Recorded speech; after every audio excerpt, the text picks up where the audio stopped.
She's here. I saw her.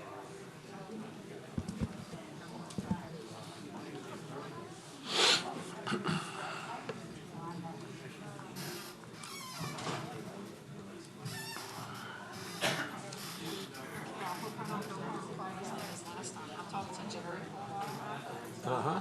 I got home at 1:30. 1:30? I love it.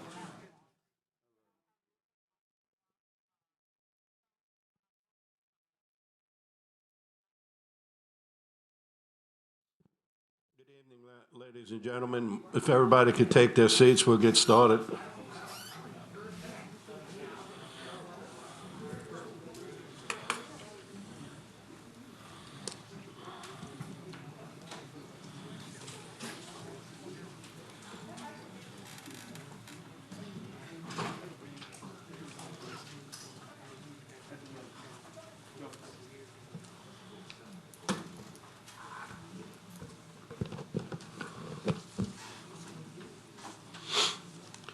Good evening and welcome to St. Tammany Parish Special Council meeting, Monday, November 9th, 2020, St. Tammany Parish. I'm going to call the meeting to order. And Mr. Toledano, would you lead us in the Pledge of Allegiance, please?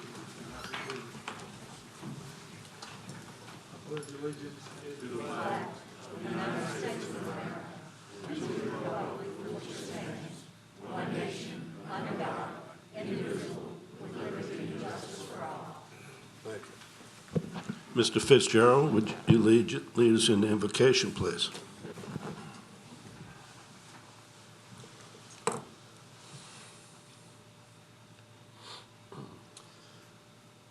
Father, we come before you tonight to implement your will. The will for the parish, for us personally, to be the torchbearers for doing the right thing, the contemplative thing, for the good of all of us here. Lord, you've seen us through a very hard time in the year of 2020, but we are blessed in many ways, regardless. We have come this far, and we know under your watchful eye we will continue to proceed. And as we do, please give us insight, give us inner peace so that we can put that peace projected to our parish, our fellow colleagues, our constituents, to come to good decisions, good conclusions that are not compromises that are ones that are not the right decision, but compromises that are good for all involved. Bless us, Lord, in your name we pray. Amen. Amen.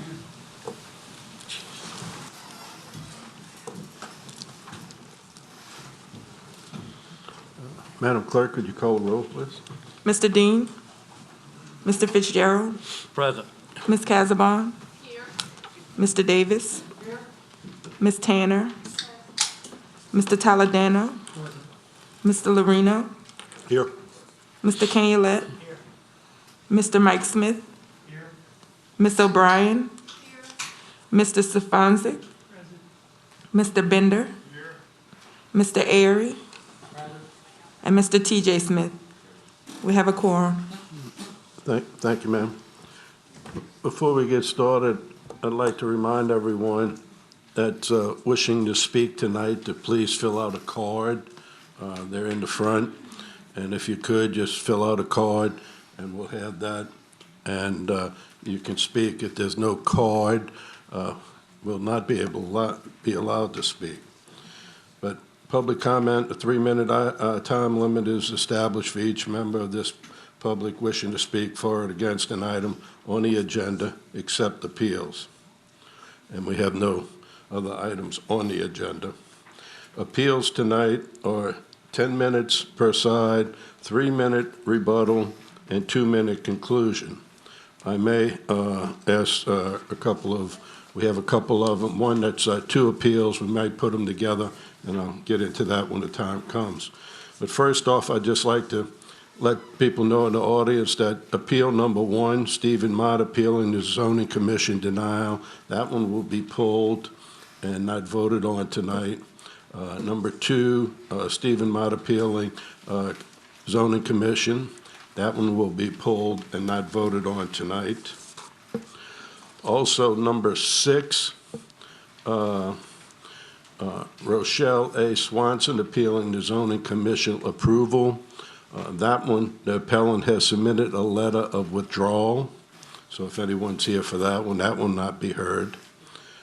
Number 8, William O. Lappy, the third, appealing the zoning commission denial.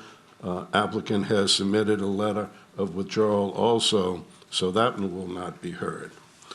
So I just want to make sure there's nobody sitting in the audience waiting for those.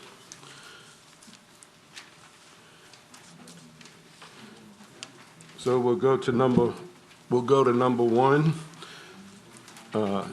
Stephen Mott appealing the zoning commission approval on March 3rd, 2020 to rezone 98 acres located on the east side of LA Highway 1081, south of Smith Road, north of Thibodeau Road, Covington from A-1 Suburban District to A-2 Suburban District, Ward 3, District 2.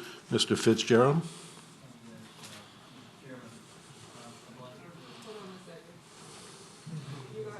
Go ahead, Okay, sir. we're good. Thank you, Mr. Chairman. Move to postpone this appeal for another 30 days. Okay, motion by Mr. Fitzgerald, second by Mr. Canulette to postpone for another 30 days. Please vote.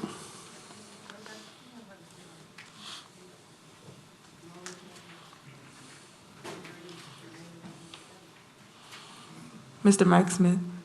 Mine's not on. Okay.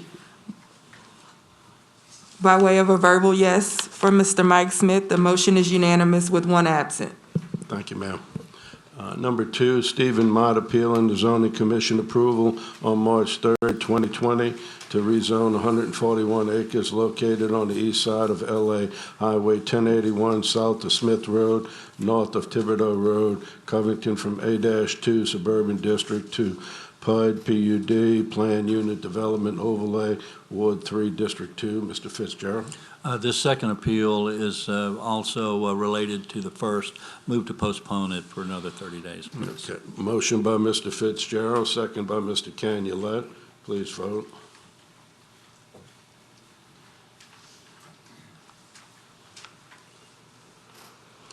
The motion is unanimous with 1 absent. Thank you.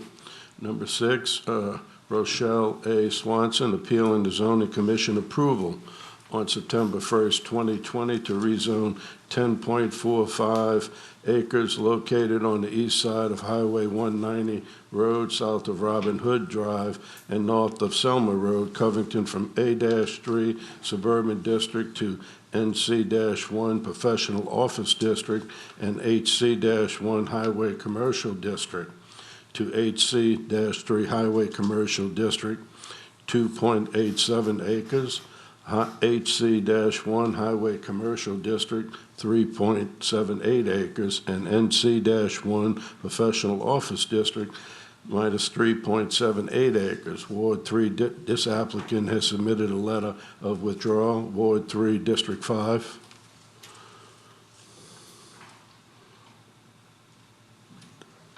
Record? The answer is yes. I thought we already announced it. No, we didn't. I was waiting for you to announce it. Yes, Yeah, sir. no, pardon me. I thought someone said it already. Ward, Yeah. motion by Mr. Taladano, second by Mr. Fitzgerald. Please vote. I could have sworn we said that just a moment ago. Mr. T.J. Smith? Yes. No, sir, this has been withdrawn. This has been withdrawn. With motion, it's to remove it. It's been withdrawn. Oops. Paul? Yes, sir. Mr. Chairman, members of the commission, if I could, I represent the petitioner in the case that is subject to that appeal. Ms. Swanson, who was the appellant, is here.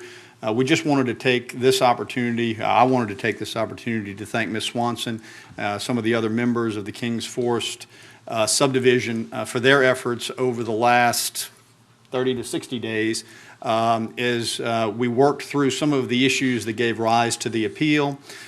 During that time, we were able to discuss on numerous occasions those issues. We've been able to reduce some of our agreements into deed restrictions going forward that have given them a comfort level that my client is comfortable with.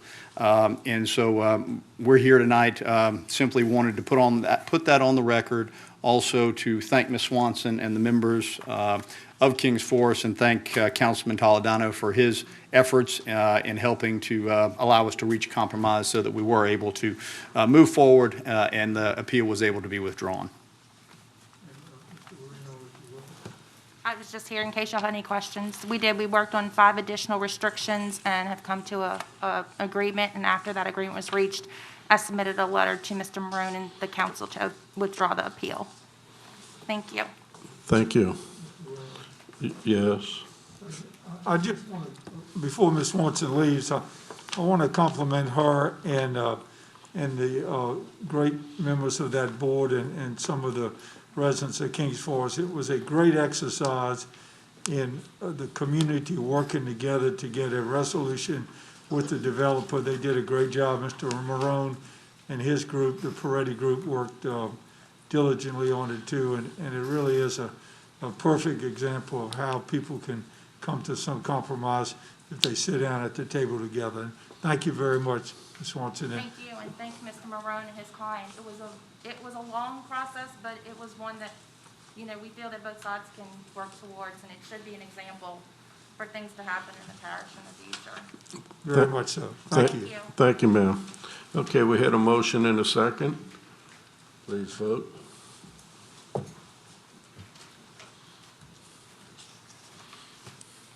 The motion is unanimous with 1 absent. Thank you. Before we go on to the next one, Matthew, you had a card in for 1 and 2, and that's been postponed for another. Yeah, I'll wait and read next time. Okay, sir. Thank you. I'm sorry I didn't get you in the beginning. I just saw it. My fault. All right. We'll go to number 8 now. William O. Lappy III, appealing the zoning commission denial on September 1st, 2020 to rezone 104.66 acres located on the north side of Louisiana Highway 36, east of Louisiana Highway 434, west of Archie Singletary Road, Town, St. Tammany East Addition, Abita Springs, from A-2 Suburban District, A-3 Suburban District, and HC4 Highway Commercial District to SWM/2 Solid Waste Management District, Ward 6, District 6. Just so everyone knows, the appellant has submitted a letter of withdrawal, so we'll be voting on a withdrawal. Ms. Tanner, please. Thank you. I would like to make that motion, but I would like to say a Yes. few words. Yes, ma'am, the floor is yours, and Okay, you make thank the you. motion. I've lived in St. Tammany all of my life, but mostly off of Little Parish Road on Highway 40. You either live there, your family gives you land, and you build there, or you move there because you want the country life. You want water well, a safe water well, you want safe soil, you want to plant gardens, you want to see the stars at night, you don't want all the traffic. That's what the people want in District 6. I've had numerous calls, numerous emails. Everyone has been extremely nice on discussing this subject. But that's what they want. They want not to worry about if they go plant a garden, well, is it going to be contaminated or what? So on that behalf, and because I've listened to them and taken in everything they've said, and I find that is true with me. And I want the residents of District 6 to not worry about that. not worry about the water wells, the soil, and what's going to happen to Bayou Lacombe if the stream runs through it. So on that note, I ask for the withdrawal, and I ask my fellow council members to vote with me to withdraw this. Yes, ma'am. Mr. Stefanczyk? Second. Okay, we have a motion by Ms. Tanner, second by Mr. Stefanczyk. I'm sorry, Jimmy? I was going to second that motion, and also, I'd like to go ahead and say how pleased I am with all the people around the areas, all the districts that are around the areas on this. They handled themselves very professional. They were very nice. Nobody got, too mad about the situation, and they did a lot of research. And I think that's the thing here with the council. We appreciate the public that does the research first before they start up on a project or that, and I appreciate that. Thank you. Thank you, Jimmy, and I'm sorry I see you had your name there, and I would have. We had a card by Mr. Max Uchis. I think he left. Max, would you like to say something, sir? Mr. Chairman, members of the council, thank you. On Sunday, I attended at First Baptist Covington, and the sermon was on gratefulness and Philippians, and that's what I think a lot of my fellow citizens learned from this whole process. We've been really impressed as we've gotten close to our government for the first time, the zoning commission, and we're just very grateful for all the work you do, all the sacrifice you put in. And they mentioned research, and a lot of things have come out of that, like I can't mention any specific names, but as we speak, I think we're about to lose significant economic opportunity to a neighboring parish, the city of Hammond. I can't talk about that publicly, but if you wanted to know. No, sir, that's not on the agenda. Sure. But thank you very much. Thank you for coming, sir. Is Miss Tam here? She may have left. Okay, thank you very much. We have a motion in a second. Seeing no one else, please vote.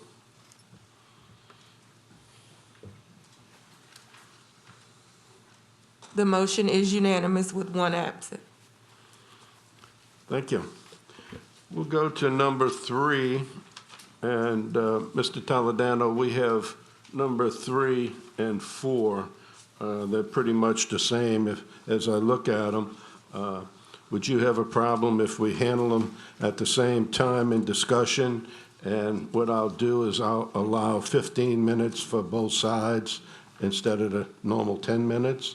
And we'll handle them both in discussion, and then you can address one at a time, and then the other citizens can address one at a time. That'll be fine, and I presume we'll vote on each one separately. Yes, sir. Okay. Thank you.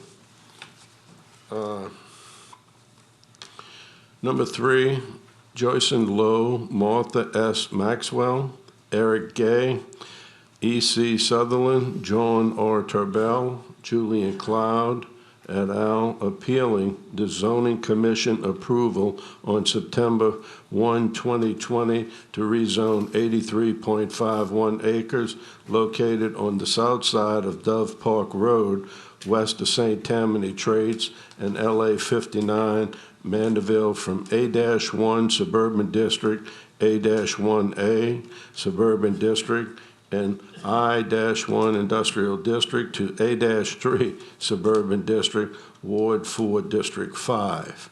That's number 3. Number 4 is Joyson Lowe, Martha S. Maxwell, Eric Gay, E.C. Sutherland, John R. Turbell, Julian Cloud, et al., appealing the zoning commission approval on September 1, 2020 to rezone 83.51 acres located on the south side of Dove Park Road, west of Tammany Trades and LA Highway 59, Mandeville, from A-3 Suburban District to A-3 Suburban District and PUD Plan Unit Development Overlay, Ward 4, District 5. Ms. Lowe, I would assume, I don't know who's the first one who wants to come up and speak, but I don't know who else wants to speak. while we're here, before we get started, are you all in agreement with handling both at the same time and having 15 minutes? Or do you want to do them separate? What does that mean? Whatever anybody else wants. Anybody else have opposition? Well, that's I what need I'm- about that- 4 minutes. Well, that's what I'm asking. Is there any opposition to doing that, or do y'all want to do the 10 minutes? It doesn't really matter to me. I'm just trying to do them both at the same time if it's okay. That's entirely up to you. I don't want somebody to complain about it later. I hear you. That's the bottom line. I'm okay with it if everybody else is. Okay, I see nobody else complaining about it, so we'll go along with it. All right. Okay. You can All right, start the Joyce clock. Linlow, 150 Glendale Heights, Mandeville. Let me start with the moratorium, which was introduced at the November 5th meeting. The moratorium Reichert attempted to introduce in September and promised it would be introduced in October, but there was another issue and it was delayed again. It has been introduced if it had been introduced in September and voted on in October, Dove Park Ridge would not have been allowed. Cotton Creek, which has been in the making off and on, up and down for probably about 2 years, was planned, and from what I understand is back in conversation, is adjacent to the Dove Park Ridge. It was denied by zoning on August 4th, appealed by the developer, denied by this council September 23rd. It would be arbitrary and capricious to allow certain developers to proceed at this point. On August 4th, at the zoning commission meeting, Nelwyn McInnes, zoning commission member and wetlands specialist, said this area is a natural pond. This area that was being considered for Cotton Creek, Dove Park Ridge, and more property to the west. A natural pond, pine savanna, wetlands, 3 watersheds also met up in this area, and there should be no development until further study.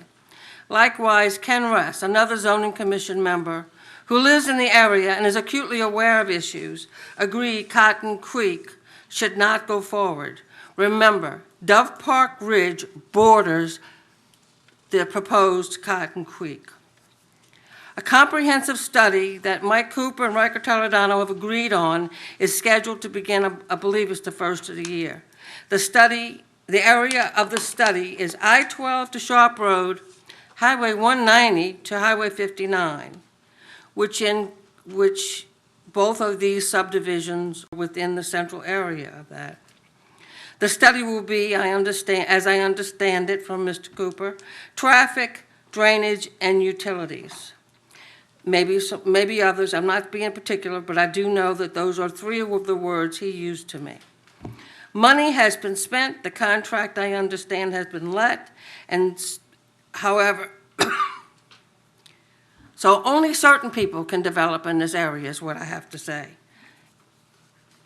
If it is an area that has caused drainage issues, for the 35 years I have lived there, it has been wet.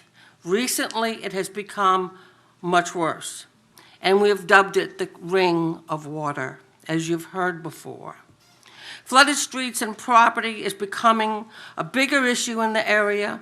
Any additional development in this area will affect the existing residents, those of us who've spent and invested in this area. We have invested in this area, and it is wrong to potentially cause problems for us, such as flooding. And of course, the traffic nightmare, as we all experienced again this evening. Last I heard, there was a problem with the yield plan. Staff and developer disagreed on the number of homes that could be built based on the yield plan. Has this issue been resolved? Traffic, back to normal after the COVID lockdown is what we're experiencing now. It is a traffic nightmare. Yet, there is nothing in place to deal with the traffic. Note again that the traffic is part of the comprehensive study. Certainly, the study will consider the traffic generated by Dove Park Estates. Let's talk about Judge Tanner. It has been talked about and dabbled with for many years. What if this new study shows the best place for Judge Tanner would be where Dove Park Ridge is being built? Should you approve Dove Park Ridge? There's a big traffic issue in this whole area, Dove Park, Sharp Road, 59, 190. And let's say this comprehensive study, it's decided that it needs to go right through where Dove Park Ridge is. You build that, and, oh, now what are we gonna do? Judge Tanner will be a major, much-needed east-west corridor. Prematurely acting on Dove Park Ridge could put this road in jeopardy. And building a subdivision is inconsistent with the area. Take a look around the area. Most of the area consists of large lots of an acre or more. Dove Park subdivision is there, and it's on the smaller side. I believe the lots are 70 feet wide in front. But it was built, I think, 1957, maybe? It's 50-plus years ago. And in the recent Dove Park Estates, which even Reichert admitted to me on the phone a couple of months ago, slipped in when he wasn't watching and should never have been allowed. It's been a problem after one problem after another from what I hear. I've not been involved, but from what I hear. Let's not allow one mistake about Dove Park Estates to cause more mistakes along the way. Time to let the study and the moratorium guide us to properly develop the area. And then there is the issue with sewage. I believe Matthew Allen, you were going to talk about that, and I believe he has an appeal. Thank you.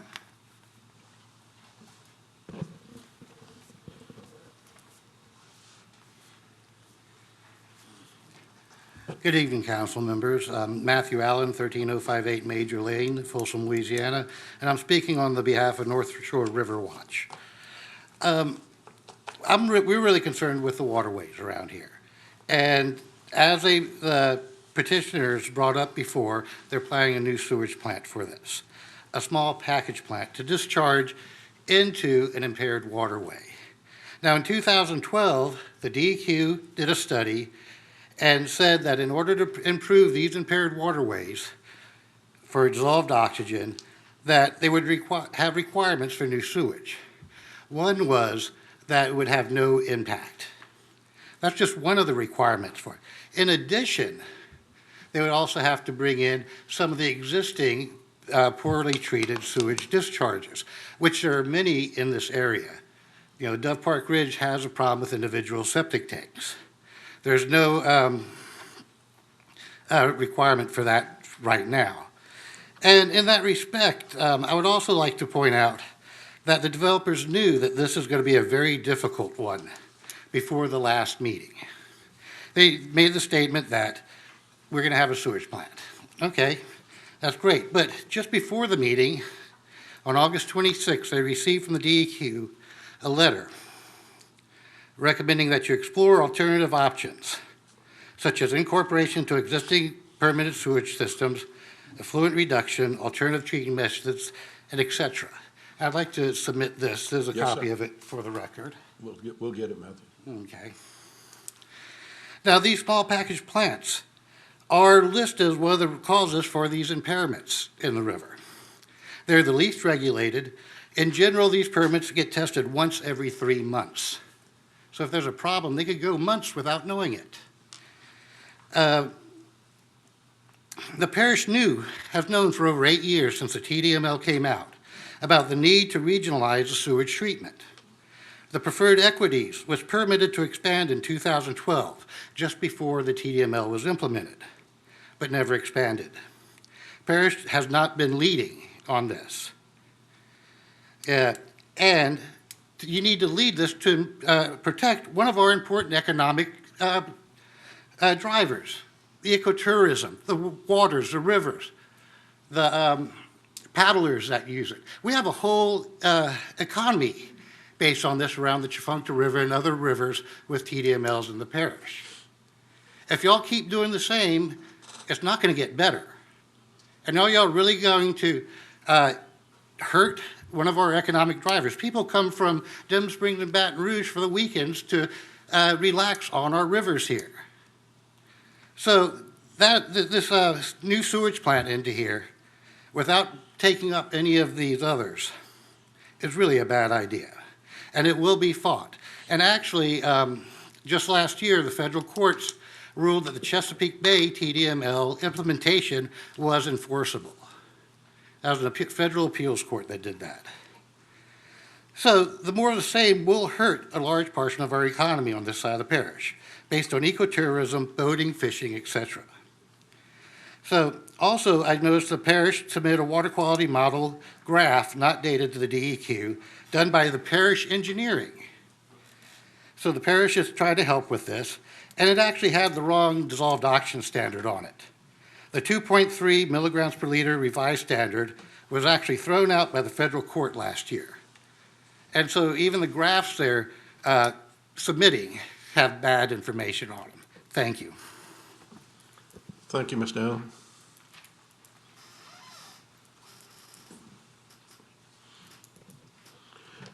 Ms. Lowe, we still have, are those, that's not. No, okay. just that phone. Okay, Ms. Lowe, we still have 5 minutes, and I have someone on the phone, so if you don't mind, I'll go ahead and let her, or I can save her for the 3 minutes, whatever you choose. Okay. Would you put Ms. Leslie Jennifer on? Jennifer?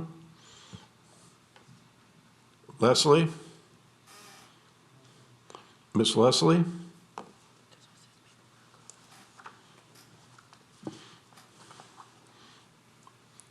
I don't hear Miss Leslie.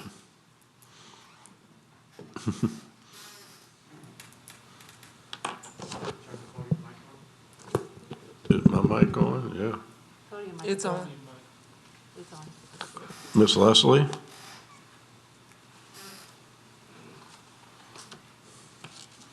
Okay, she may be gone.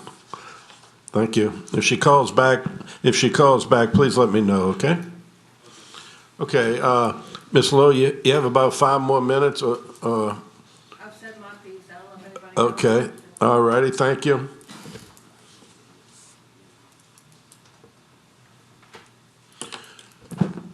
Mr. Shane,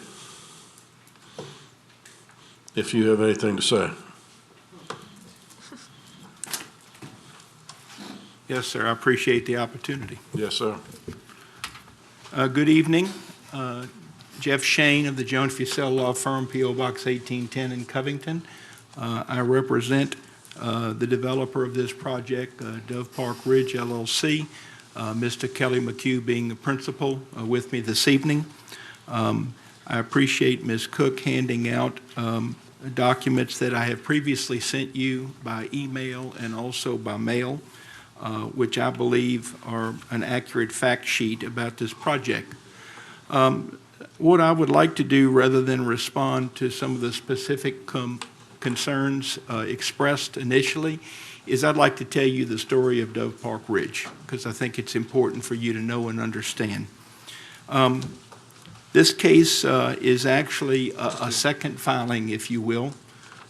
This case initially was filed as an A4 PUD, and in fact went to the Zoning Commission with what I will view a negative staff report, and also got a negative recommendation from the Zoning Commission. In anticipation of bringing the case to you on appeal, we filed the necessary appeals. I had hopes of amending the PUD plan and the zoning plan before you on appeal. Procedurally, that would have been inappropriate, so it was determined, which we understood and accepted. So I withdrew the appeals from that initial A4 case, and we refiled this project as an A3 PUD for the development of 155 lot single-family residential subdivision. And that is what's before you this evening.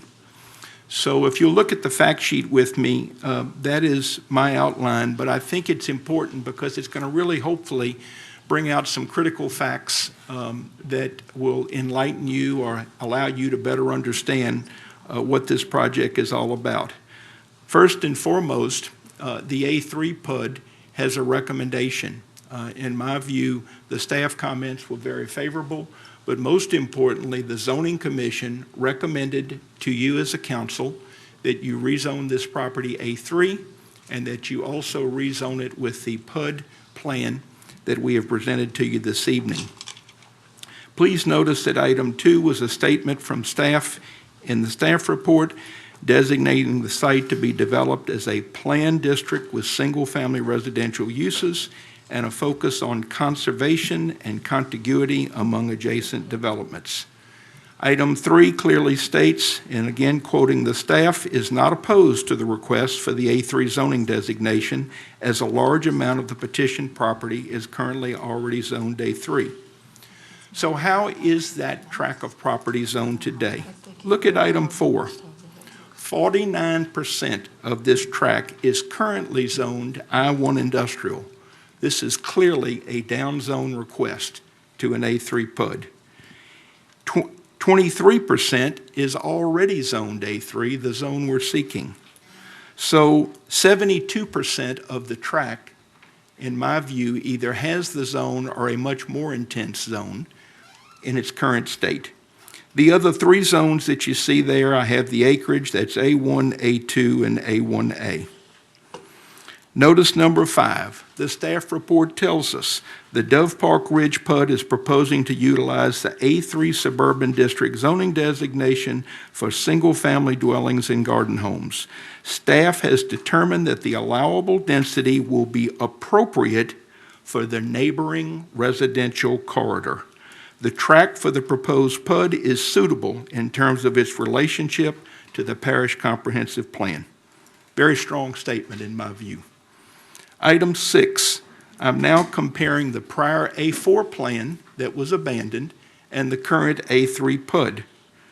A4 would have allowed 4 units per acre, whereas A3 only allows 2 units per acre. Whereas under the A4 plan, we had 185 lots, we reduced our lot count to 155 lots. The density under the A4 being 2.21 units per acre is now actually below the A3 density of 2.0. This current plan is 1.85 units per acre. With a PUD, the green space requirement is 25%. That's what's required. In this project, 38.7% of the project, 32.35 acres, is proposed green space. Item 8, along Dove Park Road, for those of you that have examined the site, initially we were to have a 50-foot green buffer across the entire front. In this plan, we increased that buffer to 75 feet. Number 9, as to interconnectivity, we have 2 entrances, not one, off Dove Park Road, which provide a 2-lane drive and a boulevard-style drive. The 2 access points along the western and southern boundary of the site will allow the possibility for future connection to developments to the west and south, if they're in fact developed. And also, this project has direct connectivity to the Tammany Trace, another opportunity to provide a real recreation, active recreation opportunity with one of St. Tammany Parish's greatest assets, the Trace. If you look at the top of page 2, very important, this property is entirely in flood zone C. I repeat, this entire tract is in flood zone C. Also, it is not in the current or effective flood zone or the preliminary proposed FEMA flood zone.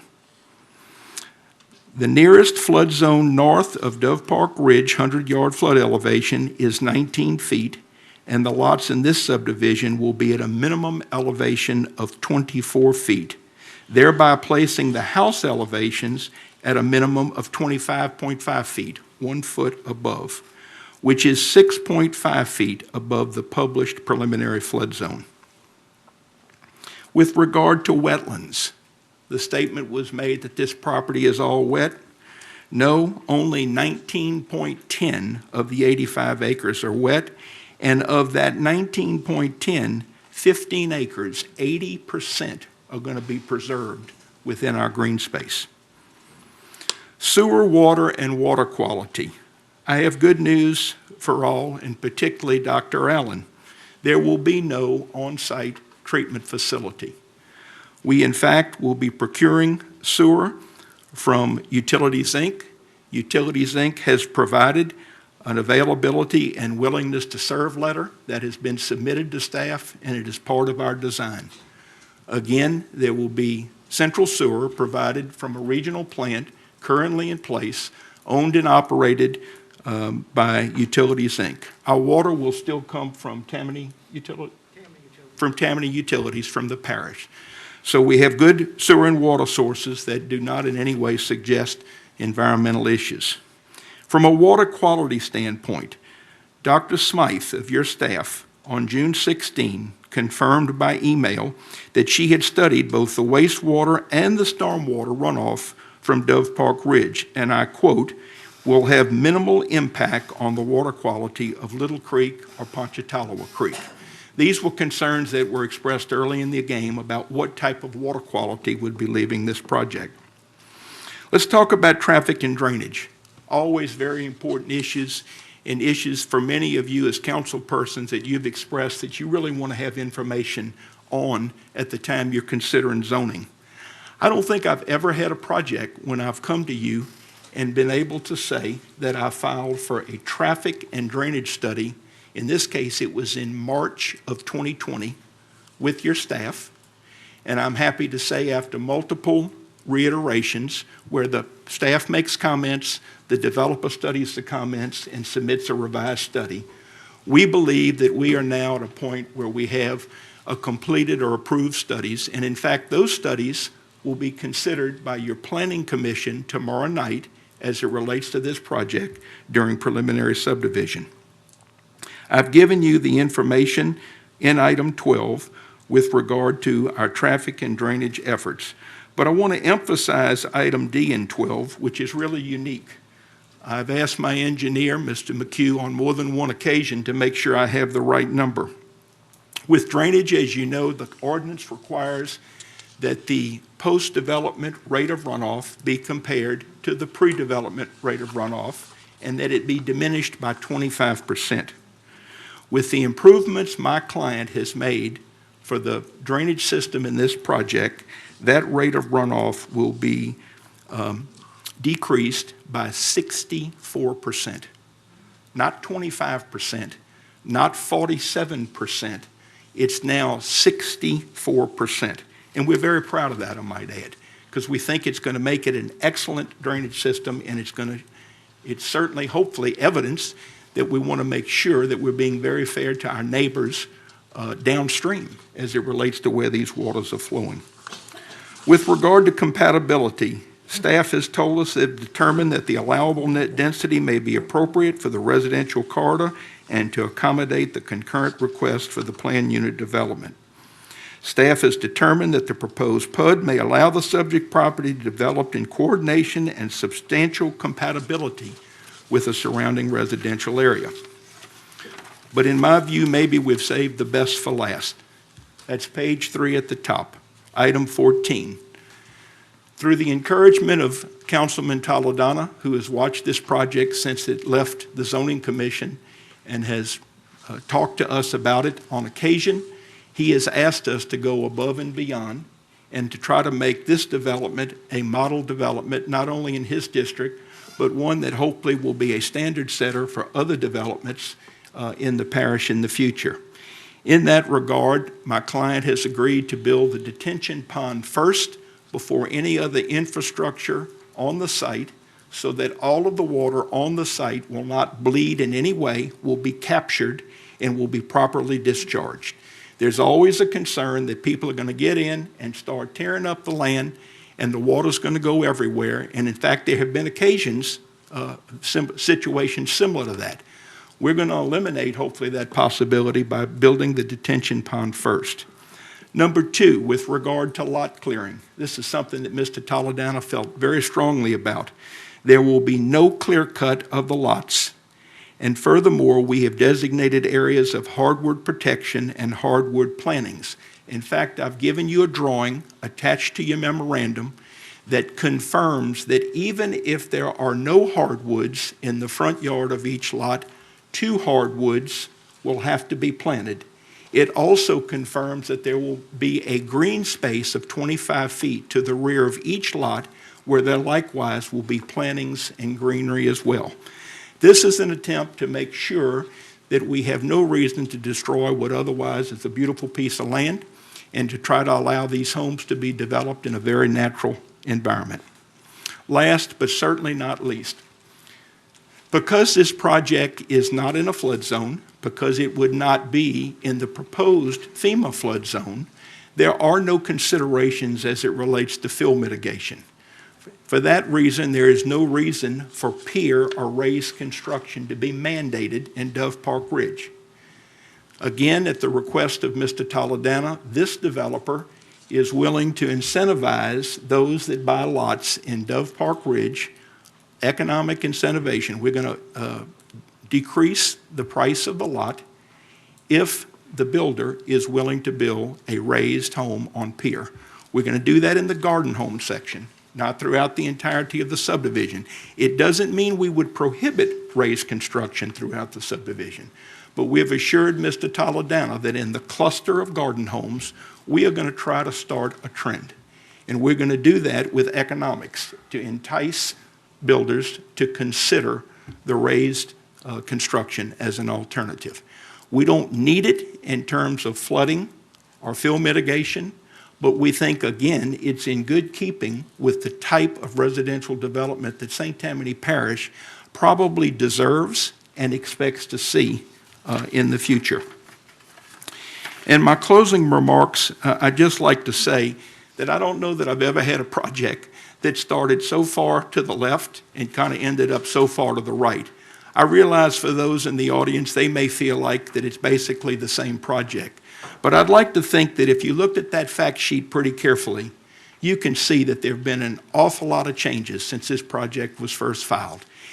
In closing, let me reiterate, almost 50% of this tract is zoned I-1 today. Almost 25% of this tract is zoned A3. The request to zone all of it A3 is very reasonable. The green space is nearly 38%. The rate of runoff is 64%. And all of the other extras that I mentioned in my closing comments hopefully will encourage you to sustain the recommendation of the Zoning Commission and ordain in due course that this property be rezoned A3 with PUD. Thank you for your time. Thank you, Jeff. If you don't mind, Jeff, we have Miss Leslie Jeanfro on the line now, and I'd like to give her the opportunity to speak. Leslie, can you hear me, ma'am?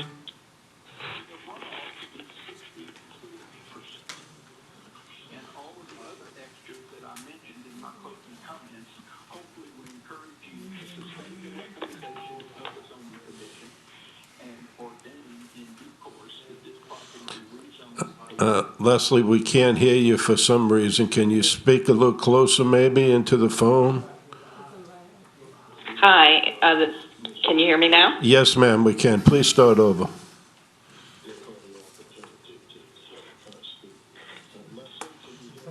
Yes, I can hear you. Okay, please go ahead. Can you hear me? Yes, ma'am. Okay. I didn't get to speak earlier. I think we went over a lot of the things. Traffic continues to be an issue, as well as drainage seems to be probably the more concerning issue with.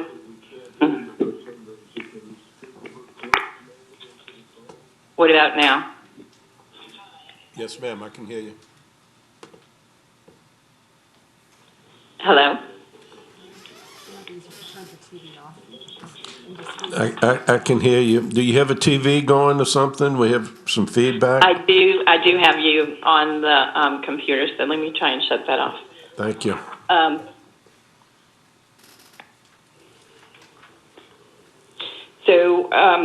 I guess my biggest concern is the flooding, and I think with bringing all of these homes, we've already got some that are in the planning stage, like 180, and then they have these additional 155. One of the things that I did want to bring up earlier was the schools. The schools are kind of overcrowded as it is, and has anyone given any thought into what's going to happen when you have 180 families come in and then another 150? My husband wanted to speak, but he's at a scout meeting with our son.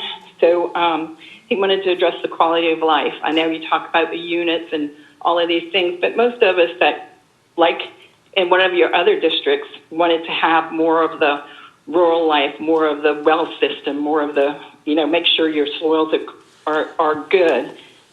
With the flooding, we're just not having that with the drainage and all the sewage systems and things like that. So I guess my concern, having heard the rebuttal or having heard from Mr. Shane is, when you look at the area, I don't think taking it, the houses that are going to be built as a precedent for those of us who have been here for years and years or on more than an acre of land. I think this is a good plan, a better plan than what's been given in the past, and they are trying to make some,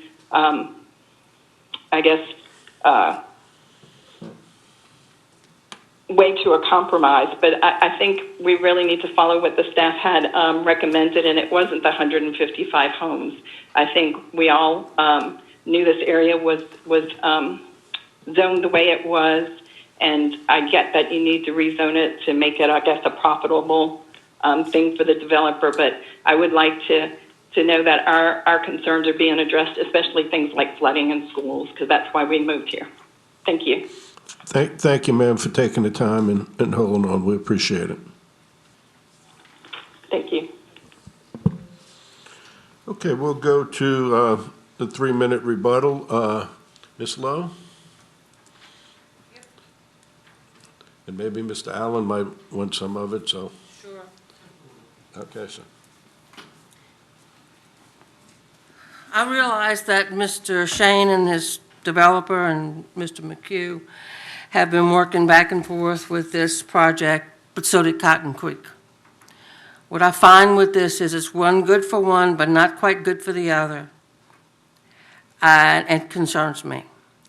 What are the words? Those magic ones, arbitrary and capricious. Regarding the flooding, perhaps this little piece of land, if developed and all the right things are happening, we won't have any flooding issues. The problem is this entire area has continuing flooding issues. And whether that little spot is not in a flood zone or not, it does impact everybody in the area. I live in an area where I bought my land in 1981. When I first signed that agreement to purchase, we didn't have all these maps. We had a topo map, right? It showed that we were in maybe a part of a wetlands. Well, as it turns out, where I live, one of my lots is in mostly wetlands, but next door is not. I have to be careful if I build on next door because it's going to impact everybody around me, and that's the problem. Whether it's flood zone C, X, ABQ, it doesn't matter. It's a comprehensive study is being done. Why are we allowing this little piece to be talked about? And by the way, when was this new plan we got tonight introduced to the public? I hadn't seen this one before. Just a point. March 2020 was a traffic study. I'm hoping it included the Dove Park Estates. But we're looking at a comprehensive study that's going to talk about traffic for the entire area. And then I have to say this. I don't want to say this, but I have to say this. When did this become a done deal? Is Dove Park Ridge a done deal a long time ago? I noticed months ago on the assessor sites, and I brought it to many people's attention, the Dove Park streets were in place.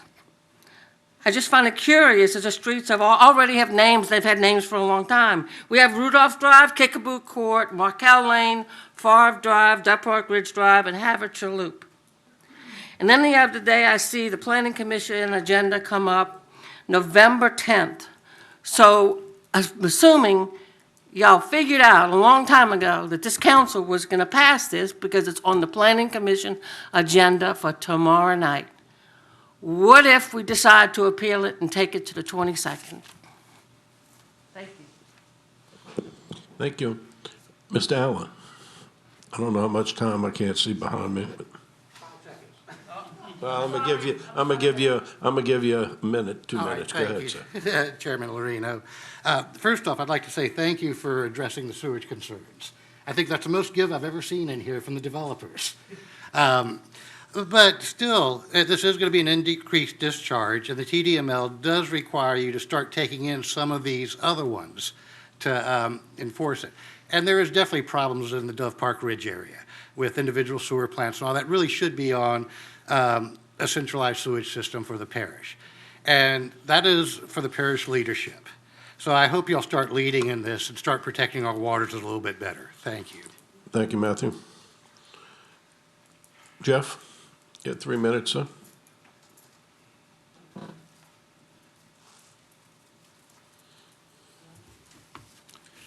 Well, I'll start off with Dr. Allen. I appreciate his recognition, and I hope he understands, I mean, and you do as well, that the letter that we have will in fact be for centralized service. So I realize ultimately there's a discharge, but I mean, Utilities, Inc. is a regulated utility company that will be providing the sewer to us. So we have every confidence that this will be as environmentally sensitive as any situation that you could have.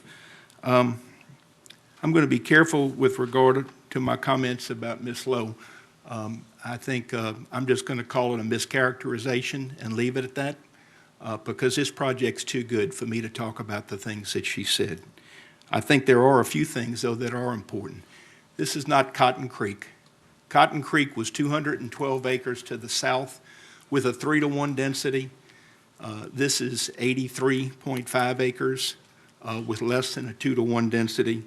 If this were a straight A3 development, no PUD, with 83.51 acres, you could perhaps have as many as 167 lots. You would then need to deduct around 500 or so square feet per lot to provide a recreation area, but you would at least be able to probably do 160 to 162 lots. There's a reason we picked 155. We wanted to make sure that we were well within just the straight A3 zoning classification.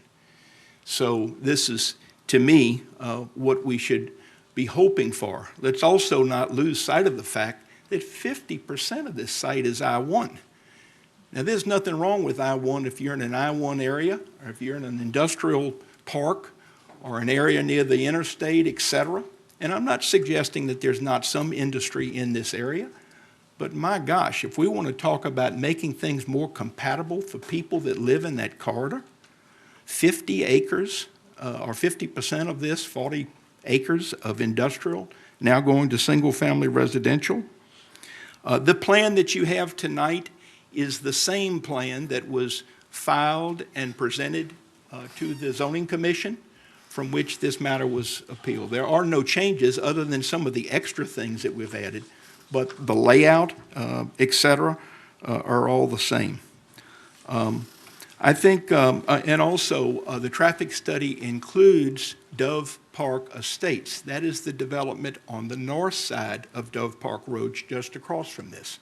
So our study is very comprehensive. It includes even the development that is soon to come online. We did that certainly at the insistence of staff, but also for all of the right reasons. We ask that you approve Dove Park Ridge this evening, both as an A3 with a PUD. Thank you much. Thank you, Mr. Shane. Mr. Toledano, I see you have your light on, but maybe if you don't mind, we in the comment period, we'll let the council and then we'll go to you for closing. You're fine. Okay, thank you. I just have a question, Mr. Shane, if you don't mind, just a couple of questions.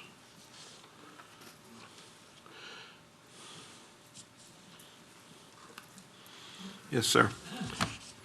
First off, I think you've heard me numerous times up here talk about traffic and drainage and say we need traffic and drainage before we do anything. And I know we're working on doing that at the planning and zoning, but I just want to say thank you for doing that. And I'm glad you and your developer listened to that. And I can only hope that more do the same, because that makes it a lot easier sitting up here. As you know, I could change this pencil and be sued, so that doesn't bother me one bit, Jeff. The next thing is, I want to just ask you another question. You had some trees on this property? You have trees on this property right now? Yes, sir. Beautifully wooded. Okay, and I understand that the planning and zoning approved this project, or are they getting ready to approve it? Have they done any of that yet? Zoning, of course, approved the request for underlying zoning of A3, and they also approved the PUD. We went ahead and filed for preliminary subdivision approval. The preliminary subdivision consideration will be tomorrow night by the Planning Commission. The Planning Commission has noted carefully on its agenda and staff report that if this matter were not to be, if this recommendation were not to be upheld this evening, that the matter could not be heard tomorrow night. So we recognize that this is an ongoing process. We recognize the rights of all to appeal or take whatever action they want to take. But from our perspective, we're behind on our timeline because of our first filing, which was our decision, no one else's, and then our, of course, decision to withdraw that first filing and move on the second filing. I guess my main question was, have they given you a preliminary okay with the removal of trees? With the removal? Removal of trees, cutting of trees. No, sir. We would not be seeking a clearing permit until we have received our work order, and it is premature at this point for us to be doing that. I'm just curious how that turns out. Yes, sir. Thank you, Mr. Shane. I had no other questions. Mr. T.J. Smith? Thank you, Mr. Chairman, and I'd really like to direct one question to Mr. Shane, if you will. And that has to do with item number 14 on your presentation and subset C, where it talks about raised pier possibility. And in St. Tammany Parish, it appears that the use of raised pier foundations is becoming a more frequent use in St. Tammany Parish to deal with some of the flooding issues that we have. My question is, how many of your total acres, either in units or in acres, are going to be used for these garden home sites? About 20% of the project, 33 units, initially will be provided that opportunity. And again, if there seems to be an acceptance by the consumers, by the builders, the people that build in the homes, we have no problem with all of the homes being built on piers. But that will be an individual decision made by the people, the contractors that buy the lots from us, and I'm sure that in part will be driven by what their customers want. Thank you so much. Yes, sir. Thank you, Mr. Smith. Mr. Jimmy Davis? Yeah, Jack? Yes, sir. I do like the idea that you're trying to provide an incentive for the peer development for those small garden homes. I do like that. I mean, that's something that I really haven't heard before in all my years of planning and zoning, and I appreciate that. I almost lost my client initially over that discussion. Yeah, I know. No, but actually, though, I think in that regard, I appreciate the compliment. But let me just say, though, that, you know, there's a cost that's incurred. There's an additional cost to have pier construction. Sure. So for us to actually think that there might be a chance that some of the builders and customers would do this, if we didn't provide some form of economic incentive on the cost of the lot, it probably wouldn't happen. So we're going to give it a try and see where it goes. Yeah, and see where it goes. And if you do get any takes on that, that's great. Just make sure that you have to, because most of the garden homes are probably going to be purchased by the elderly. Is that? No, sir, not necessarily. Not necessarily? The garden homes will be smaller units, a little more modest in price. You don't have an individual yard per se. You'll have an association that will take care of the green around you. But it's often for empty nesters, but it could also be for singles or for people that maybe have started their family and don't have a large family yet. And as you probably know, I mean, a lot of the subdivisions, particularly on the western end of the parish, had a lot of success with garden homes. In fact, we end up finding that some of the square foot values in the garden homes exceed some of the homes because people have a smaller home to maintain, but they're willing to spend more money on the finish, interior finish, the type home it is. No, but I like the fact that you even bring that up, though. Thank you for I that. appreciate it. Thank you, Mr. Day. Mr. Canulet. Stay there. All right. I really like the downzoning. I'm really surprised that a lot of this trouble when you're really getting rid of almost 40, 50 acres of I-1, which could be really ugly, especially to a neighborhood. The other thing, I do like the new concept there. I would suggest y'all to this, because if I was buying a house, the developers, whoever does the first house, I sure don't want to buy a house on the ground when there's one next to me that's on piers. So if I would add anything, I would probably try to get one of those in first, early, because it's going to be a big deal when you go look at your neighbor and you're 1.5 feet, 2 foot below them. So, good concept. I think that was really good work with a lot of people. I know not everybody's happy, but it looks pretty good. Thank you. Yes, sir. Thank you. Ms. O'Brien. Yes, sir. I'm going to reiterate what some of my colleagues said. I think it's wonderful that you're downzoning. I can't imagine anybody wanting to be next to I-1 in a full residential area. I love the fact that you have a 64% reduction in water flow. That's kind of incredible. And I agree with my colleague, Mr. Canulet, about the consistency of the raise thing, but I did want to compliment y'all on the garden home situation.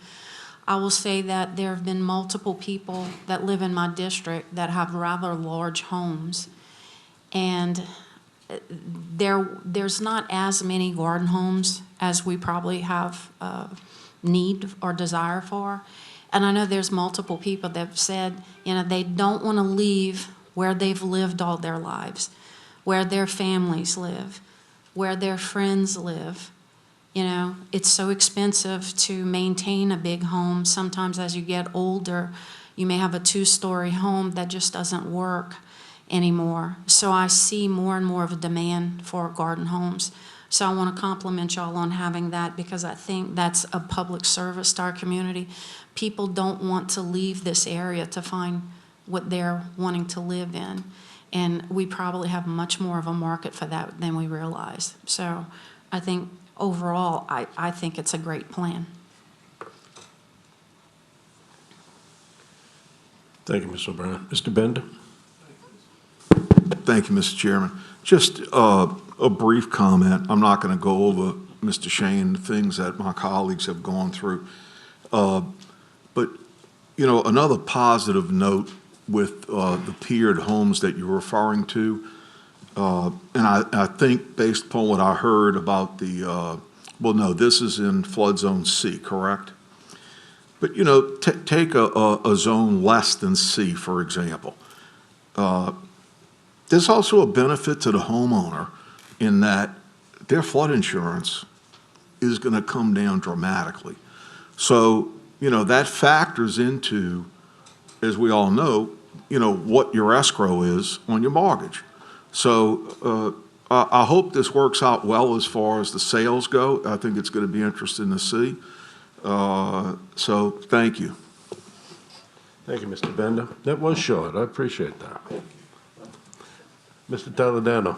Yeah. Am I good? Thank you very much, Mr. Lorino. For those of you who have not followed this project as close as I want to say that the number of hours that have been spent convincing Mr. Shane that he had to keep changing things and I think all of his changes have been for the better, and Mr. McHugh. It can't really be described, but we've spent a lot of hours trying to make this different than a lot of what we've seen in St. Tammany Parish. And just for instance, the tree preservation plan that I have described to you briefly, that will be a part of this plan, is the first in St. Tammany Parish. I met with Mr. Shane and indirectly with Mr. McHugh to talk about this. It's different, but at the end of the day, what it's going to do is it's going to preserve the ambiance or the look or the naturalistic appearance of this subdivision to the extent that it is practical.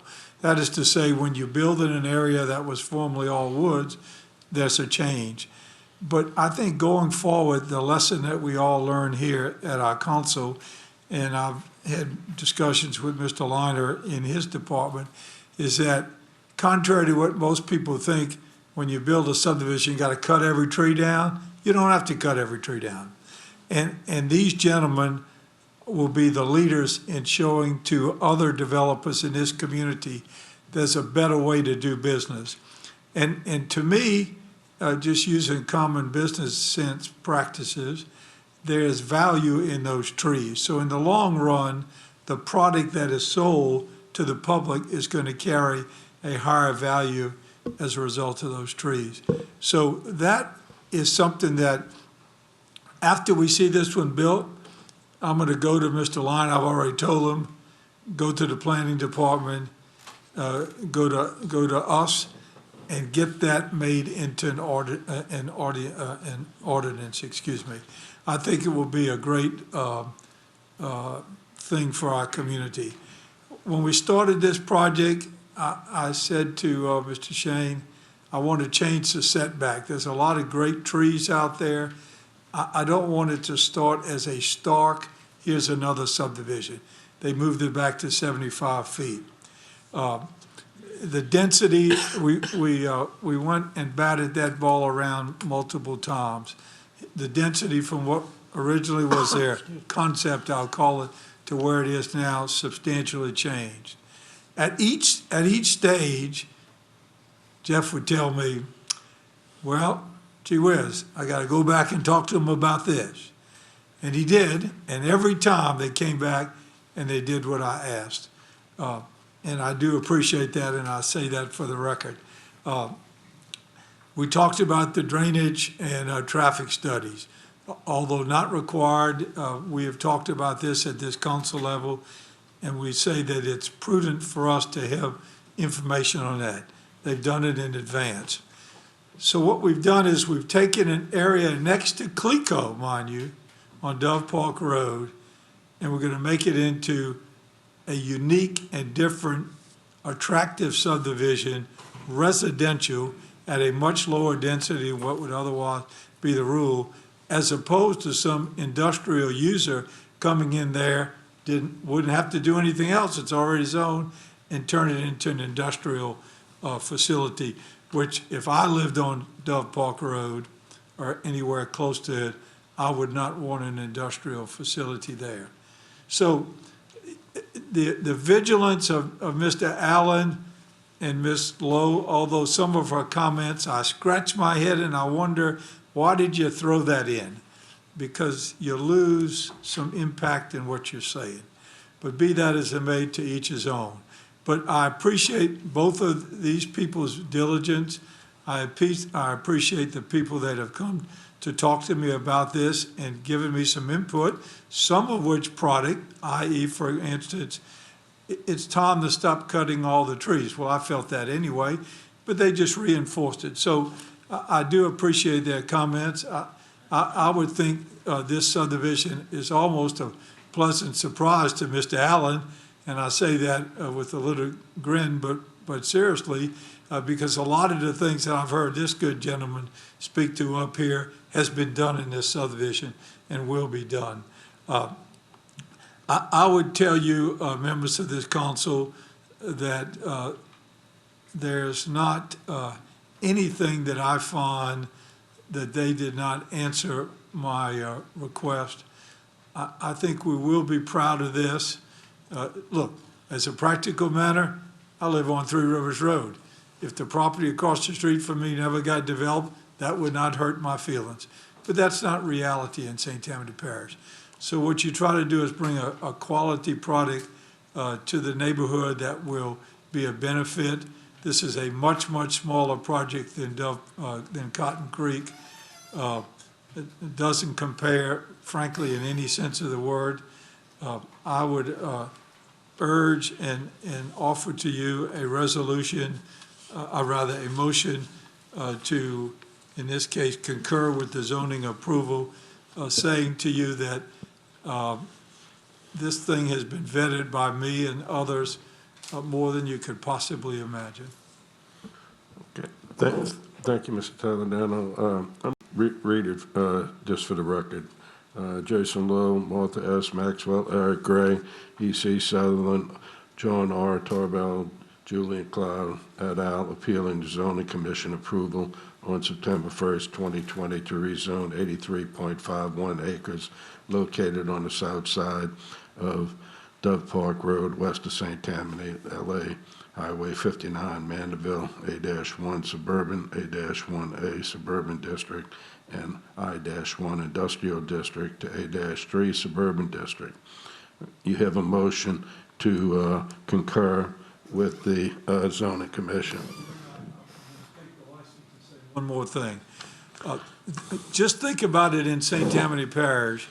We've never had a developer just to agree to peer construction at any level, at any percentage. Again, I think we're setting a great trend. With that having been said, I move to concur. Okay, I have a motion by Mr. Toledano, second by Mr. Canulet. Please vote.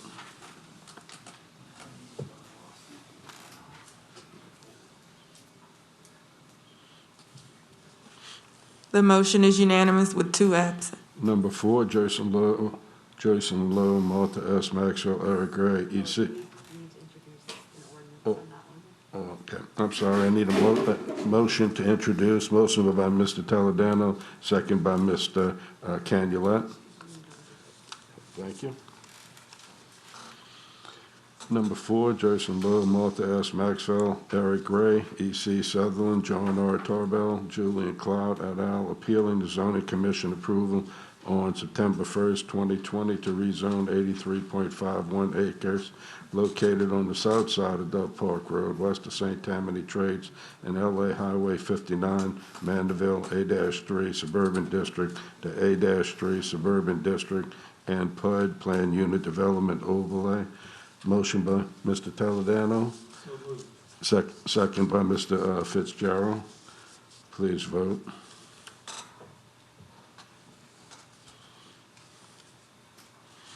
The motion is unanimous with 2 absent. Need a motion to introduce. Motion by Mr. Canulet, second by Mr. Toledano. Thank you. We'll go to number 5. Russell A. Taylor, appealing the zoning commission denial on September 1st, 2020 to rezone 3 acres located on the south side of Louisiana Town Road, Covington, from A-1 Suburban District RO Rural Overlay and MHO Manufactured Housing Overlay to A1A Suburban District RO Rural Overlay and MHO Manufactured Housing Overlay. Ward 2, District 6.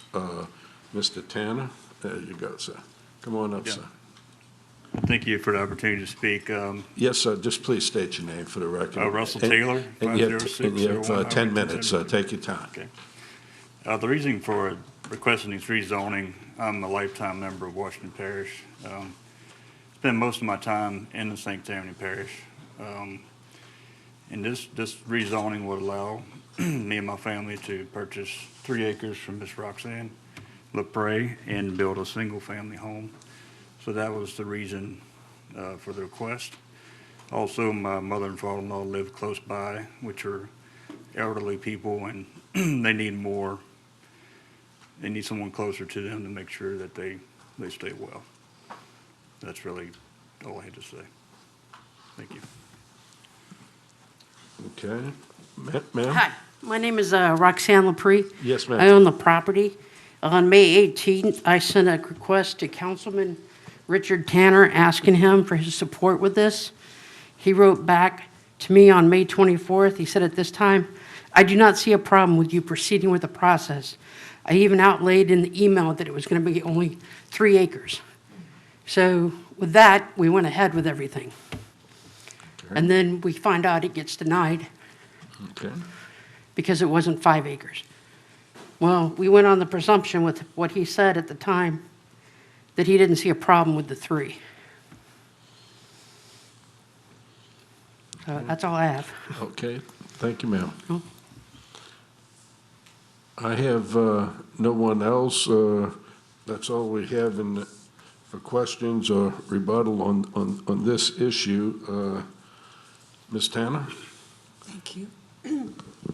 I have looked at this also. It has went through the planning and zoning, and the problem which they relate to me is that, especially in this area, which I'm familiar with, most of the acres of the land is 5 acres or more. So I just cannot go with this and would like to concur with the zoning denial of this. I would like to make that motion. Can I say something? Hold on one second. Okay. ma'am. I'm sorry, Ms. Tanner, are you finished, ma'am? Yes. Okay. Yes, ma'am. You have My a- neighbor across the street, Mr. Author, he just sold 2 years ago his property to his son. It's less than 5. It's 4 point some acres. So it wasn't 5 acres. Okay. Thank you. Okay, Ms. Tanner, I know you spoke, and y'all still had a few minutes if y'all wanted to say something, but, okay. All righty. Do you have a motion, Ms. Tanner? I have a motion to concur with the zoning denial for the Okay. reasons they stated. Okay. Ms. Tanner has a motion to concur with the zoning denial. I need, any other questions from the council? A second first off? Yeah, second. Mr. J. Gary, seconded. Any questions? Jimmy? I do have a question. Yes, sir. I was going to say for staff, but of course I'm not in planning and zoning anymore. So if, so is the property, so this property was currently zoned A3 with a A1 Ma'am, y'all suburban? can sit, y'all can grab a seat and just sit right there in the front, please. I'm So, sorry, Jim. For staff, the property is currently A1 for 3 acres? No, the property is A1 with 13.28 acres. The reason for the petition is so they can do a subsequent subdivision. Oh, so they want to subdivide, and it was denied to subdivide by the planning and zoning?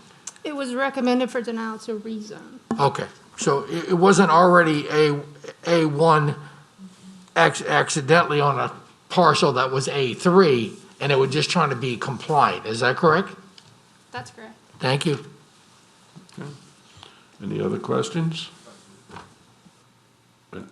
Yes, sir, John. For staff, if you don't mind.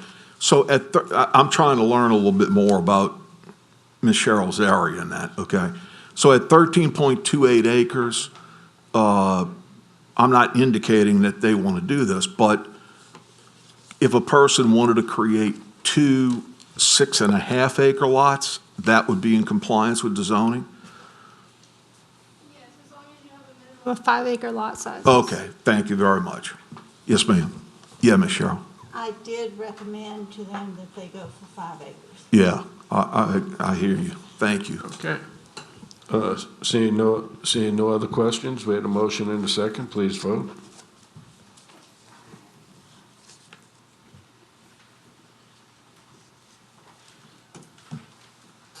The motion is unanimous with 1 absent.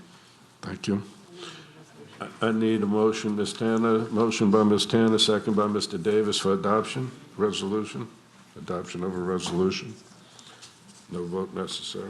Yes, we need to Oh, vote. we do have to vote? Okay, thank you. You don't keep screwing. Yeah. Thank you. Mr. T.J. Smith, Ms. O'Brien, Mr. Toledano, Mr. Stefanzik.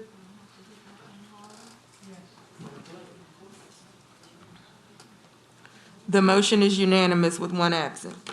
Thank you. We'll go to number 7. James Hance, on behalf of Eustis Engineering, appealing the zoning commission denial on September 1st, 2020, to rezone 1.85 acres located on the east side of Ramos Street and south of Crawford Road, Covington, A-3 Suburban District and NC1 Professional Office District to A-8 Multiple Family Residential Districts, Ward 3, District 2.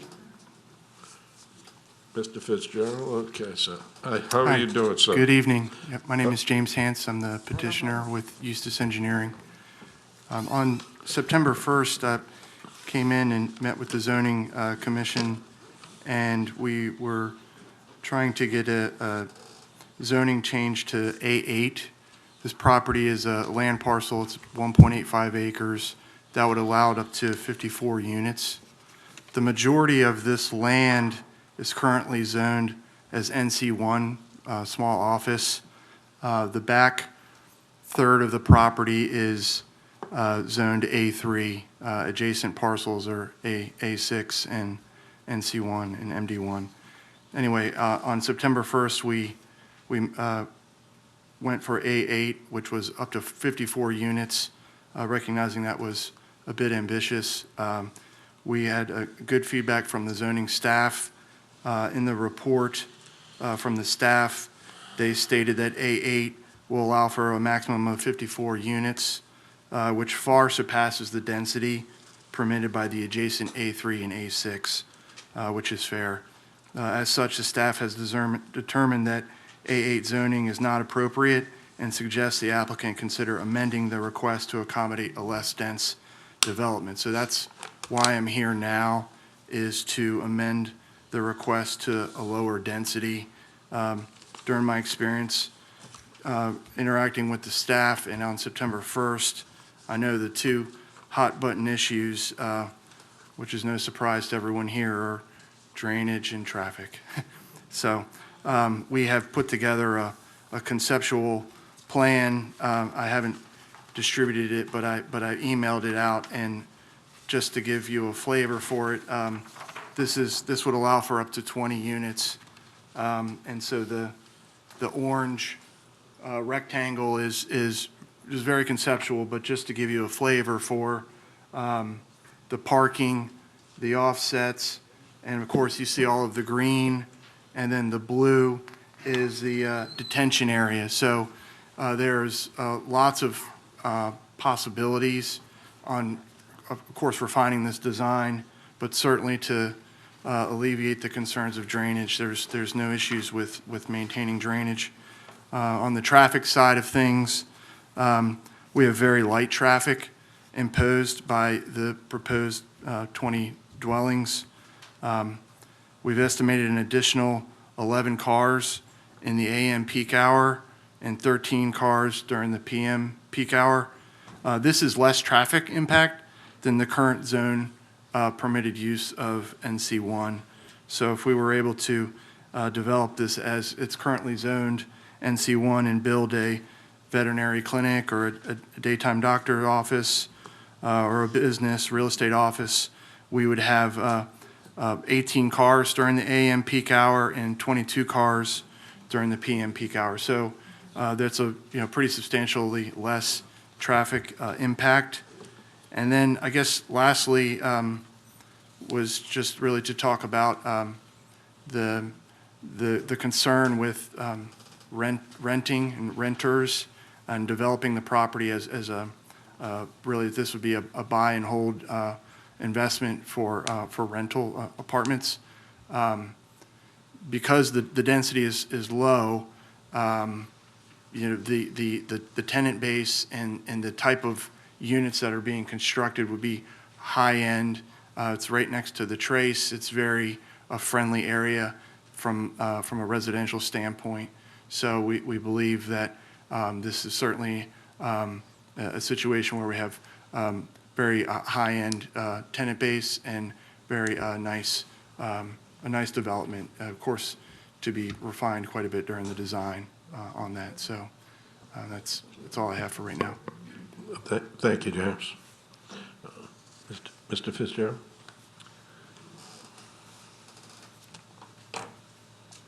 Just grab a seat, James. Just stay right there, sir. Jim and I have had a couple of, 2 or 3, maybe a few more conversations on this, and he's a good man wanting to do a good project. I fully appreciate that. The residents in the area were promised when the original landholder rezoned it to light commercial and single-family dwelling that he would do everything to keep it in that zoning classification.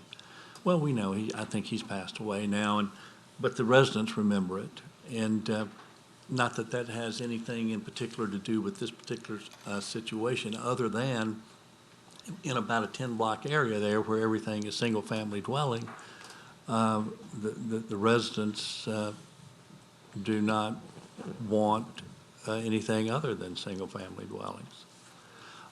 It comes down to their belief that homeowners are better for a neighborhood than renters. Now, it is light commercial, and Jim had mentioned that other items could go in there that could be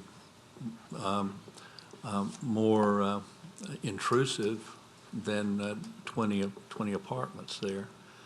But I understand the residents there along Jefferson Avenue that runs into Ramos there on Claiborne Hill, longtime residents, homeowners, and they feel as though they were made a promise and that their neighborhood is about, single-family dwellings and homeowners in that particular location. And so even though I fully appreciate what you're doing, Jim, attempting to do, in the best interest of the neighborhood, I think I would move to concur with the denial. Okay, we're going to give James, James, you have 3 minutes.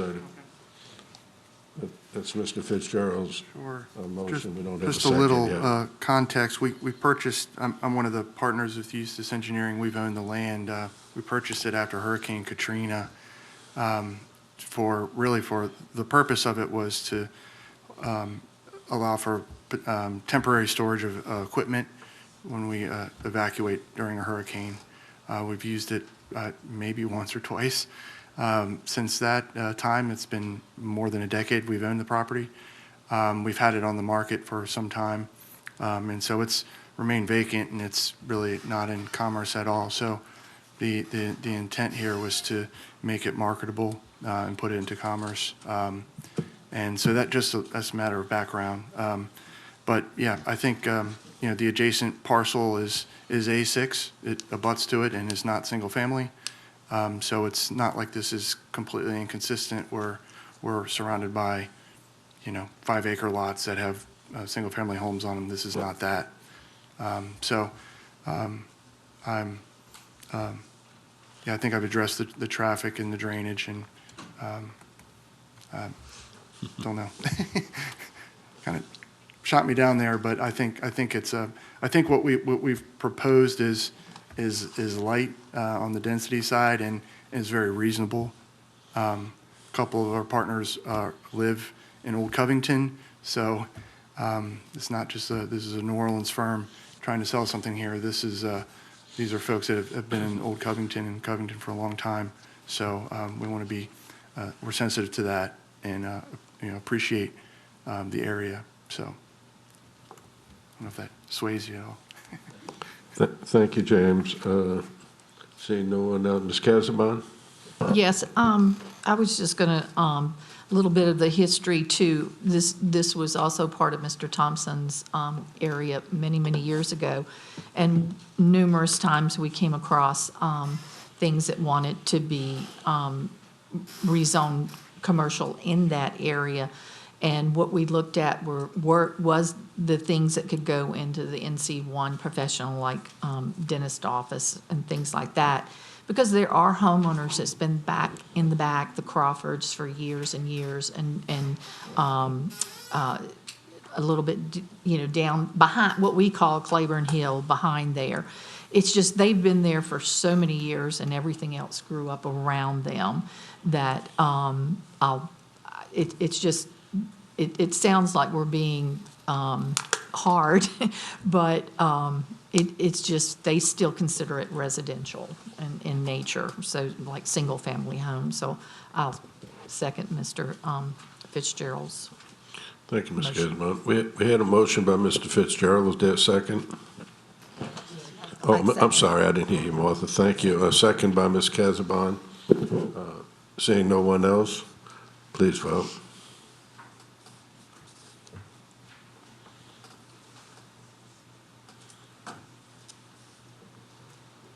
The motion is unanimous with one absent.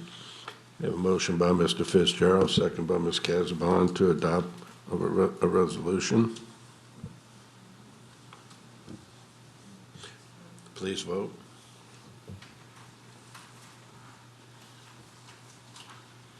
The motion is unanimous with one absent.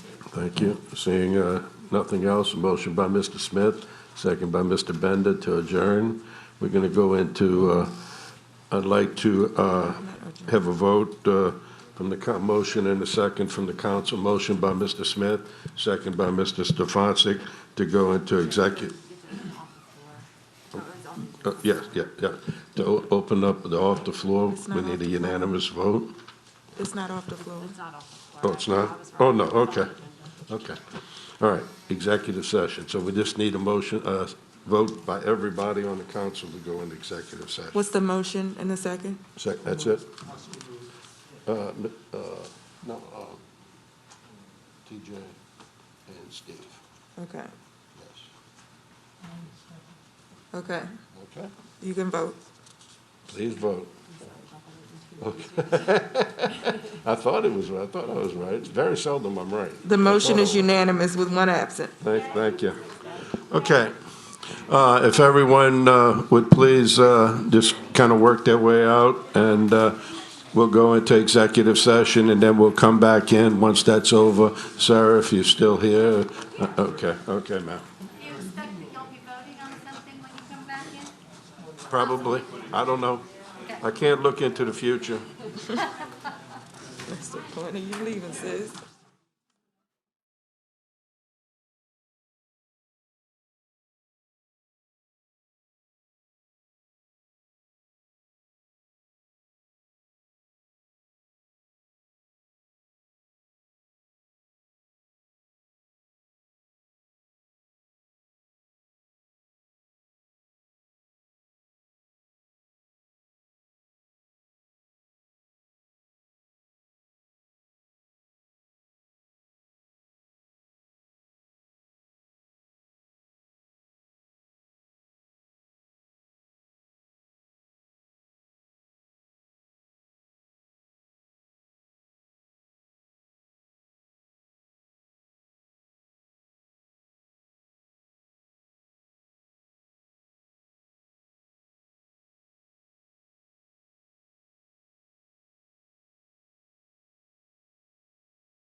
The motion is unanimous with one absent. Thank you.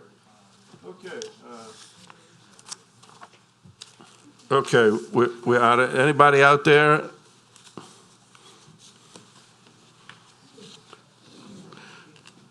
Come on, sir, I want to get home tonight, please. Okay, we're out of executive session. What I'd like to do is read this and we'll discuss it, please. We had a topic in executive session, number 1, lawsuit entitled Allstate Financial versus the Parish of St. Tammany and Ross P. Lina in his official capacity as Director of Planning and Development for the Parish 22nd Judicial District Court, number 2020-14668, Division C, and the resolution to retain special counsel to respond to the matter. That's the item on the agenda. Anybody for discussion, please hit your little button there and I'll call on you.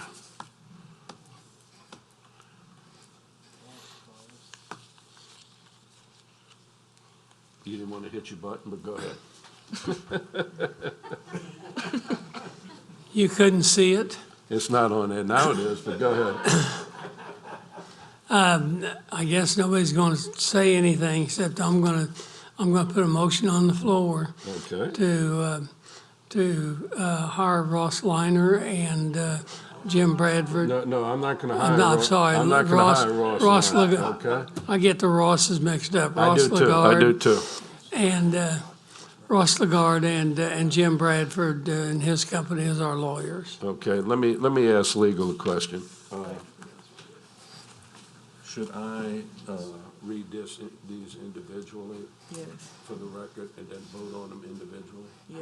You should read them out, but if you wanted to do it as 2 separate motions, so that way if you do Okay. have to come back and Okay, revisit counsel okay. for one party, you don't have to worry about revisiting. Okay, all right, let's do it this way, Steve. You're gonna make the motion to hire, who am I looking at here, so I get the right one? Ross Lagarde. Ross Lagarde.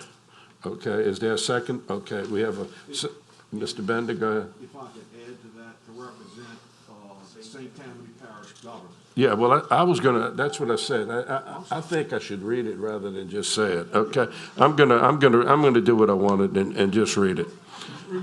Okay, I usually do anyway, what the hell? All right, shut up, Dana. All right, there's a motion by Mr. Stefanczyk, second by Mr. Bender.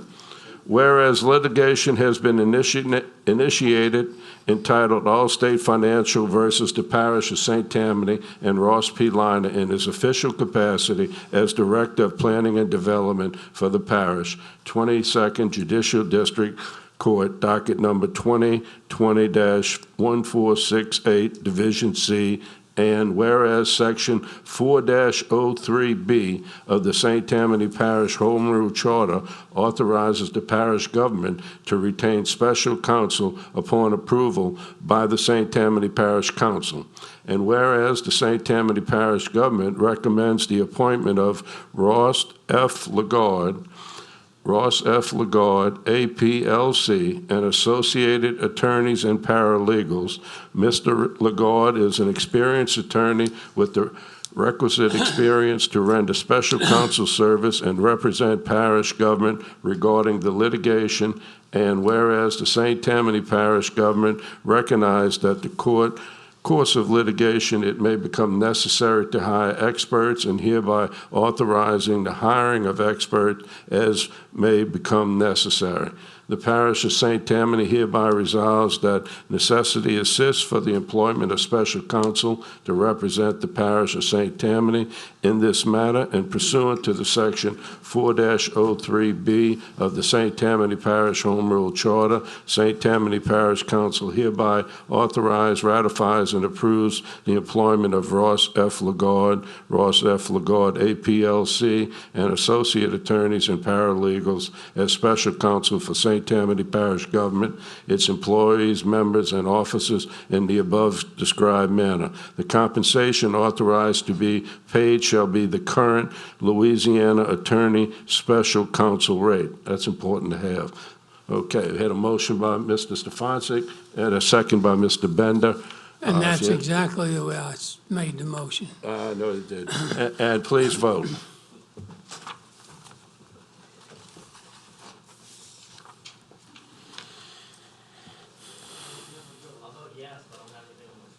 All right.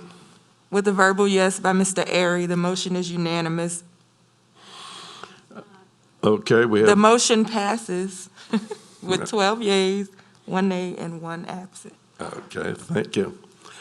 We have resolution to authorize the retention of special counsel for lawsuit filed by Allstate Financial Company. Whereas litigation has been initiated entitled Allstate Financial Company versus the Parish of St. Tammany and Ross P. Liner in his official capacity as Director of Planning and Development for the Parish, 22nd Judicial Court, docket number 202014668, Division C, and whereas Section 4-03B of the St. Tammany Parish Home Rule Charter authorizing parish government to retain special legal counsel upon approval by the St. Tammany Parish Council.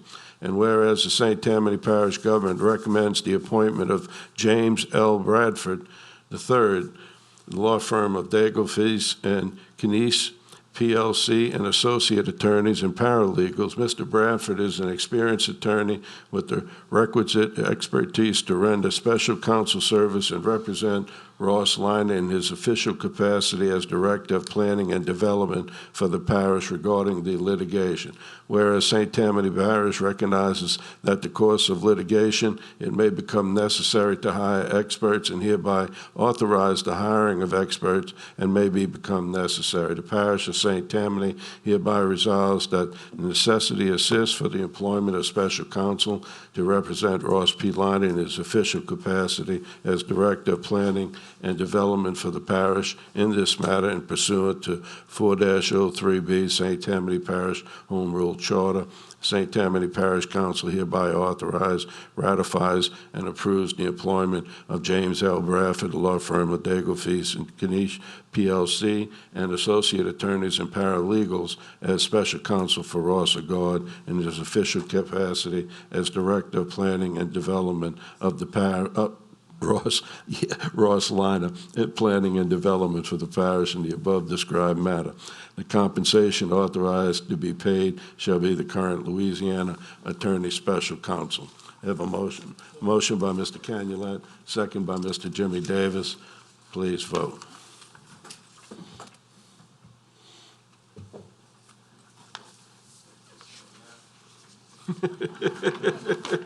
With a verbal yes by Mr. Airy. Mr. Davis, I didn't get your vote. Can I have it verbally? With a verbal yes by Mr. Davis and Mr. Airy, the motion is unanimous with 1 absent. Thank you. Seeing no more business. The motion adjourned by Mr. Bennett, second by Mr. T.J. Smith. Have a great evening.